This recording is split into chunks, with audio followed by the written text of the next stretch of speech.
डोभाल की वजह से पाकिस्तान की हालत खराब है, वहां आतंकी हमले हो रहे हैं, कौन विश्वास करेगा। दरअसल पाकिस्तान की आर्मी इसलिए बौखलाई हुई है क्योंकि बीएलए यानी बलूचिस्तान लिबरेशन आर्मी ने पाकिस्तानी सरकार और मुनीर सेना की नाक में दम कर रखा है। बीएलए लगातार पाकिस्तान में अटैक कर रही है। बीएलए के लड़ाके पाकिस्तान में सेना के लिए काल बन चुके हैं। पाकिस्तानी सेना बीएलए से निपटने में नाकाम साबित हो रही है। अब पाकिस्तान की आर्मी के लिए मुसीबत इसलिए बढ़ गई क्योंकि मंगलवार से बीएलए ने बड़े हमले शुरू कर दिए। बीएलए ने पाकिस्तान में इस ऑपरेशन को ऑपरेशन बाम नाम दिया है।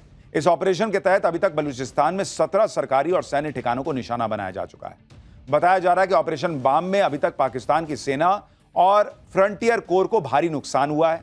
पाकिस्तान की सेना बीएलए से हर मोर्चे में फेल साबित हो रही है। ऐसे में अपनी नाकामी छिपाने के लिए पाकिस्तान बीएलए के हमलों का ठीकरा भारत पर फोड़ रहा है और अजीत डोभाल का नाम ले रहा है। लेकिन दुनिया जानती है कि आतंकवाद को कौन पाल रहा है। मुनीर की आर्मी खुलेआम आतंकियों के जनाजे में दिखाई दी थी। मसूद अजहर और हाफिज सईद को पाकिस्तान पालता है, ये सब जानते हैं। वहां आतंकी खुलेआम घूमते हैं, रैलियां करते हैं। पाकिस्तान की पुरानी आदत है कि पाकिस्तान में जब भी कुछ हो जाए तो भारत पर आरोप लगाओ। लेकिन इस बार पाकिस्तान की आर्मी ने अजीत डोभाल का नाम लेकर गलती कर दी। कल पाकिस्तान ने अजीत डोभाल का नाम लिया और आज अजीत डोभाल ने मुनीर, हाफिज सईद और पाकिस्तानी सेना सबको धो डाला। Thereafter, a lot of things are said that this thing, foreign press and all these things, they said Pakistan did that and this. You tell me one photograph, one imagery. These days, these imageries are from the satellites all over the world. They are this thing, which shows any Indian damage being done, even a glass pane having been torn. I don't know, only our forces will be knowing what's happening in this thing, but I am just telling, they brought out photographs, they wrote this thing, the New York Times put it this thing, put out very this thing. Only imagery, they said 13 air bases of Pakistan now and now, before 10th May and after 10th May. यानी अजीत डोभाल खुलकर बता रहे हैं कि भैया पाकिस्तान को ऐसा ठोका कि पाकिस्तान को नानी याद आ गई। लेकिन भारत को कहां ठोका, इसका कोई सबूत तो दिखाओ, एक फोटो तो दिखाओ कि भारत का एयरबेस फोड़ दिया, ब्रह्मोस गिरा दिया, ये कर दिया, वो कर दिया, सबूत तो दिखाओ। पाकिस्तान ने ऑपरेशन सिंदूर में खूब झूठ फैलाया था। विदेशी मीडिया ने भी भारत के खिलाफ माहौल बनाया था और इसी के सहारे असीम मुनीर फर्जी फील्ड मार्शल बन गया। लेकिन अजीत डोभाल ने आज सबको एक्सपोज कर दिया कि एक शीशा भी भारत का नहीं टूटा। उल्टे पाकिस्तान को ऑपरेशन सिंदूर में भारत ने ऐसा धोया कि कोई भूल नहीं पाएगा। पाकिस्तान के बहुत अंदर तक जाकर भारत पाकिस्तान को मारकर आया। ऑपरेशन सिंदूर के बारे में पहली बार अजीत डोभाल खुद कुछ बोल रहे थे लोगों के सामने। सुनिए उन्होंने क्या बताया जो बहुत लोगों के एजेंडे को ध्वस्त कर देगा। We are really proud of it, not for necessarily what people perceive, that how much of an indigenous content was there. We are proud of it, that some of the best systems that worked, whether it was our BrahMos systems, whether it was our integrated air control and command systems, whether it was our radars.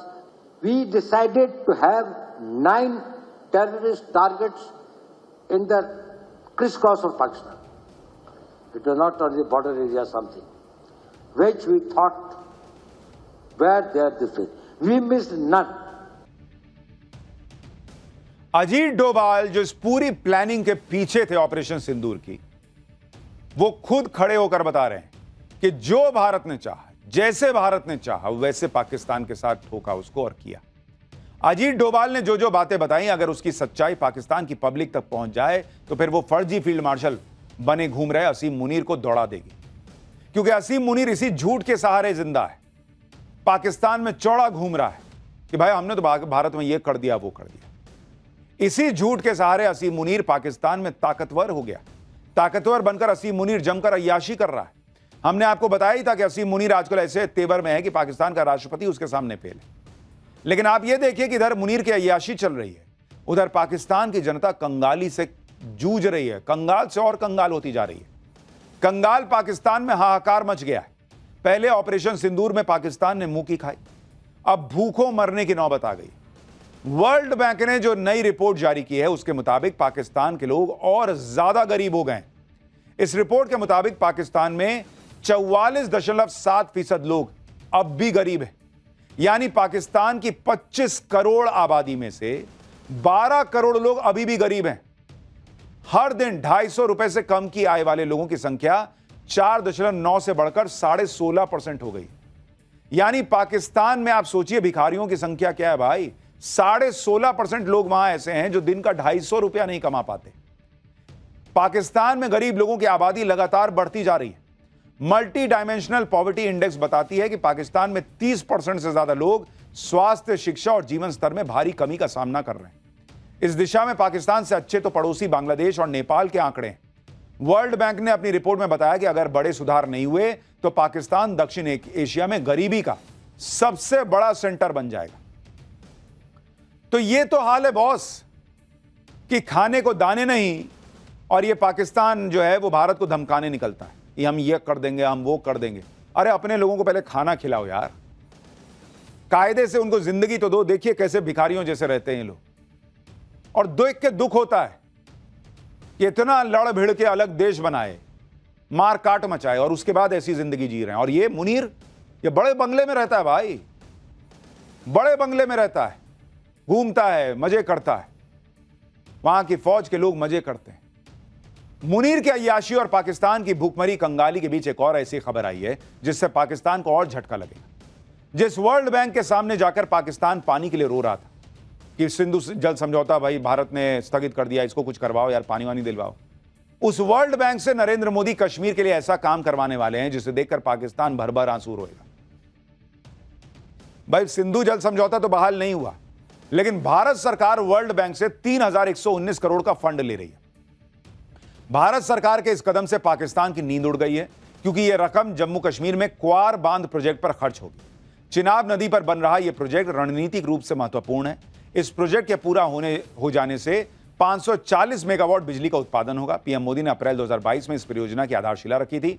इस परियोजना को पूरा करने की deadline 2027 है, जिसके बाद घाटी में बिजली उपलब्धता और बढ़ेगी, औद्योगिक विकास हो पाएगा।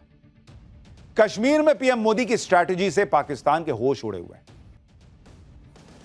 पाकिस्तान की पब्लिक को समझ में आता है भाई कि इंडिया कहां से कहां पहुंच गया है और पाकिस्तान कहां रह गया। एक तरफ पाकिस्तान की जनता गरीबी और गुर्बत में से जूझ रही है, दूसरी तरफ पाकिस्तान की आर्मी के चीफ असीम मुनीर की अय्याशी खत्म नहीं हो रही।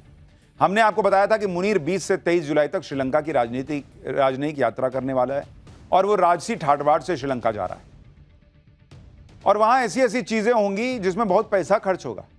सोचिए उस देश का आर्मी चीफ ये कर रहा है, करना तो राष्ट्रपति को चाहिए, लेकिन वो खुद इनडायरेक्टली राष्ट्रपति बन ही गया, तो वो ऐसी ऐसी चीजें कर रहा है कि अगर वो ना करे तो वहां गरीबों का भला हो जाए।